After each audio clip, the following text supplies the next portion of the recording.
Անհետեցություն է դա, չեմ պատկերացնում ես նման ընդհանրապես բան։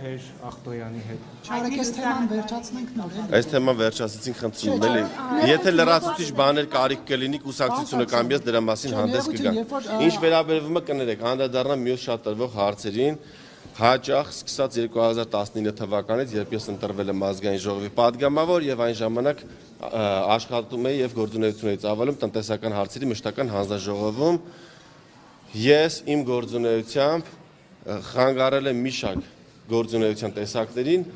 որոնց մեջ առաջին թվում դա խաղային ոլորտն է, ես դա համարում եմ չարիք ու մշտապես խոսել եմ այդ մասին, որ խաղային ոլորտը չարիք է Հայաստանի Հանրապետությունում։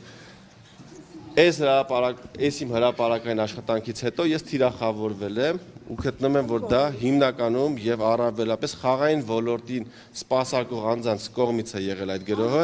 եւ ինձ շարունակաբար մեղադրել են տարբեր հանցագործությունների մեջ, սկսած քրեական աշխարհի հետ կապ ունենալուց, սկսած թմրամիջոցների բիզնեսի կապ ունենալու հետ, տարբեր սպանությունների կամ տարբեր ինքնասպանությունների մեջ փորձելով կապելով ես փորձել եմ մեծամասամբ չանդրադառնալ այս հարցերին, բայց այսօր ուզում եմ պատասխանել բոլոր հարցերին եւ կարող եք ազատ տալ բոլոր հարցերը կապված սպանությունների։ Հիմա գալիս եմ ձեր հարցին։ Ես պատրաստ եմ հիմա պատասխանել բոլոր հարցերին, որոնք կապված են այս դեպքերի հետ։ Չէ, Ալեն Սիմոնյանի հետ կապված հարցերի մասով այս պահին չեմ ուզում։ Գյուր կաշկանդվեի, այսքան չի խոսել։ Չէ, ներողություն, ես հարցնում եմ Ալեն Սիմոնյանը ինչ է հիմքում դրել, երբ որ ՔՊ Մենք փակեցինք էլի այդ կետը, հիմա անցնում ենք առաջ։ Հիմա գալիս եմ սպանություններին, կներեք։ Ինձ մշտապես փորձել են կապել որևէ սպանությունների հետ։ Ես կներեք կսպասեք, ես միտքս ավարտեմ։ Ձեր հարցին կպատասխանեմ։ Հիմա ասում։ Ինձ օրինակ ժողովուրդ օրաթերթը կա ժողովրդից մարդստեղ։ Ինձ կապում են քանակերում տեղի ունեցած սպանությունների հետ, մասնավորապես քանակերում հայտնի Տու մականունով անձի սպանության դեպքի հետ, որ ես այդ օրը եղել եմ դեպքի վայրում կամ եղել եմ մեքենայի մեջ ու ես կապ ունեմ սպանության հետ, որ այդ կապված ես դեռևս 2022 թվականին դիմել եմ դատարան պահանջելով հերքում եւ վնասի փոխհատուցում, քանի որ այդ նյութով արավտավորվել է իմ բարի համբավը։ Ես այդ օրը չեմ եղել Հայաստանի Հանրապետությունում, այդ օրը ես եղել եմ զորավարժությունների Ռուսաստանի Դաշնությունի Կազան քաղաքում։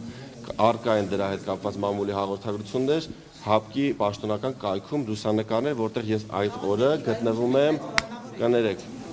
մամուլի հրապարակման մեջ ժողովուրդ օրաթերթի նշված էր, որ ես եղել եմ դեպքի վայրում մեքենայի մեջ սպասել եմ այդ ճանաչում եք այդ անձին։ Կներեք, ես այդ անձին տեսել եմ դրանից 3 տարի առաջ մեկ անգամ պատահաբար, որտեղ մեր երկիրը փոքր երկիր է, հյուրանոցում պատահաբար տեսել եմ այդ անձին 2018 թվականին, այո, Հայաստանում։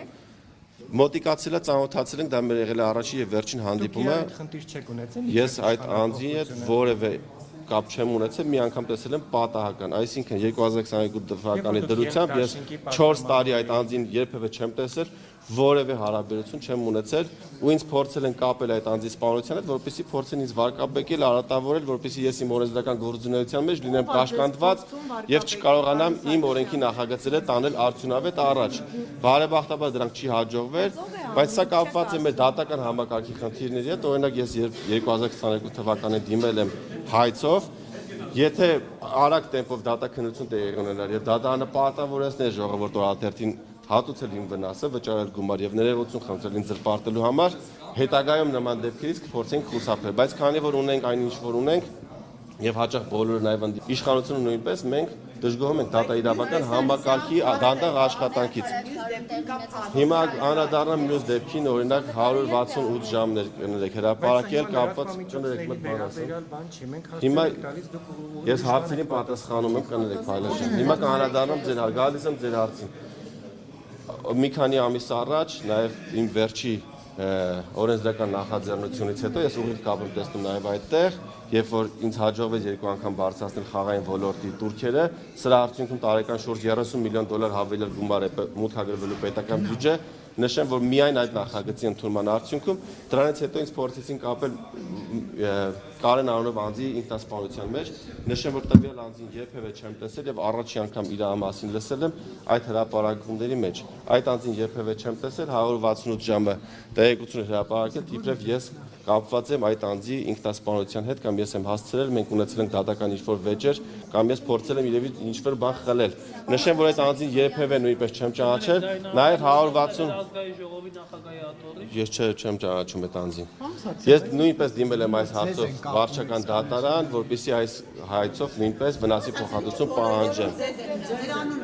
Ես արդեն նշեցի, որովհետև ես պայքար եմ տանում խաղային ոլորտի եւ այլ արատավոր երևույթների դեմ։ Օրինակ, թմրամիջոցների ապօրինի շրջանառության մասով, օրինակ դուք գիտեք, որ ես տարեսկզբին շրջանառության մեջ էի դրել օրենքի նախագիծ, որով առաջարկում էի պատիժները թմրանյութերի ապօրինի շրջանառության համար խստացնել, հատկապես խոշոր չափերով թմրանյութերի իրացման համար նախատեսել մինչև ՑՄ ազատազրկում նախագիծը քննարկվեց, կային դեմ կարծիքներ եւ այս պայմանությամբ դեռևս չի ընդունվել։ Սա ինչ եմ ասում, բայց նաև այդ նույն շրջանակները ինձ փորձում են հաճախ կապել թմրանյութերի բիզնեսի հետ, որի հետ ես բնականաբար չեմ կարող առնչություն ունենալ եւ անտրամաբանական կլիներ, եթե ես նման բիզնեսի հետ առնչություն ունենայի եւ դիմեի նման օրենքի նախաձեռնությամբ հանդես գալ։ Հիմա կապված մի փառաքարի դեպքի հետ կապված։ Հիմա փառաքարի դեպքի հետ կապված գործընկերոջ հարցին պատասխանեմ։ Փառաքարի դեպքի հետ կապված բնականաբար ես որևէ կապ չունեմ։ Փառաքարի դեպքի հետ կապված ես ազգային ժողովում ելույթ եմ ունեցել 2025 թվականի փետրվարին եւ տեղի են ունեցել հայտնի դեպքերը փետրվարյան Փառաքար համայնքի մերձավան բնակավայրում, որտեղ տեսանյութերից հայտնի էր դառնում, որ աշխատել է ինքնացիկ եւ այլ հրազենային միջոցներ, վիրավորվել է մեկ անձ եւ մեկ անձ տեղում մահացել է դեպքի վայրում։ Ես ազգային ժողովում հանդես եմ եկել, այդ հայտարարությունը կարող եք տեսնել եւ ասել եմ, որ տվյալ դեպքում ներքին գործերի նախարարությանը հարցու պատասխանի ժամանակ հարց եմ տվել ներքին գործերի նախարարին, թե ինչ կանխարգելիչ միջոցառումներ են տարվել, որպեսզի այս երկու խմբերի միջև այդ վիճաբանությունների կամ թշնամության հետևանքով չունենանք դժբախտ պատահարներ եւ նաեւ ինչ որ առումով մեղադրական հարց եմ հնչեցրել, որ օպերատիվ տեղեկատվություններ են եղել, որ կա երկու խմբերի միջև թշնամություն եւ անհրաժեշտ կանխարգելման աշխատանքների պատշաճ չկատարման արդյունքում ունեցել ենք զոհ եւ վիրավոր։ Սա կապված փառաքարի դեպքերի հետ։ Լավ աշխատանք դուք չմեկնաբանեցիք, դուք ինքներդ ասեցիք ներողություն Երուսաղեմ։ Կապված լուսանկար է Ալբեշան։ Դուք ասում եք Չաղրստանն ով է։ մշակույթից հեռու մարդ։ Ինչպես է ստացվում հեռու մարդը մոտ է այդքան այդ անձին։ Ես քրեական մշակույթից հեռու եմ, ես քրեական ենթամշակույթի դեմ բարբերաբար հարցեր եմ տալիս ազգային ժողովում եւ նաև հարցումներ եմ կատարում եւ աշխատանք ենք տանում, որպեսզի քրեական ենթամշակույթը մեր երկրից արմատախիլ արվի, որևէ կապ ինչպես քրեական ենթամշակույթ կրող մարդկանց սեղան եք նստում։ Ջերմ լուսանկարվում եք նորմալ։ Ես քրեական ենթամշակույթ կրող անձանց հետ սեղան չեմ նստում։ Ես կներեք մեծ բան ասեմ։ Տարբեր լուսանկարներ կարող լինեն, ինչի մասին է խոսքը։ Ես բազմաթիվ մարդկանց հետ լուսանկարներ ունեմ, դա չի նշանակում, որ ես կապ ունեմ քրեական ենթամշակույթի հետ։ Սկզբանե բարձրացրել եք, որ Հիմա Մհեր Ախտոյանի մասին է հարցը, պատասխան տվեք, կարակ միաժամանակ։ Դուք միաժամանակ 10 հոգով խոսում եք, ես գրկած նկար որևէ մեկի հետ չունեմ։ Հիմա տվյալ դեպքում Մհեր Ախտոյանի հետ լուսանկարը տեղի ունեցել տարիներ առաջ, Մհեր Ախտոյանի ես չեմ հիշում երբեք վերջի անգամ տեսել, դա եղել է հավանաբար 2 տարի առաջ։ Ընկերական հարաբերությունների կապի մասին անգամ իր հեռախոսի համարը չունեմ, ճանաչում եմ իրեն փողոցային պայքարից, ծանոթացել եմ եւ կարող եմ ասել այդքանը, որևէ կապի մեջ նրա հետ չեմ գտնվում։ Կներեք չեմ ցանկանում նման հարցերի, նման մարկանոտ հարցերի պատասխանել։ Պարոն Սարգսյան, ինչու եք եկել դուք ես չբացվեցին Արդյոք Վաճ Շոժան, որովհետև է պատկանում, արդյոք դա վարձակալություն։ Ես չեմ ցանկանում անդրադառնալ այդ հարցին, չեմ ցանկանում հավատալ այդ լուրերին, որ նման դիմում է եղել։ Շնորհակալ եմ այսքանը։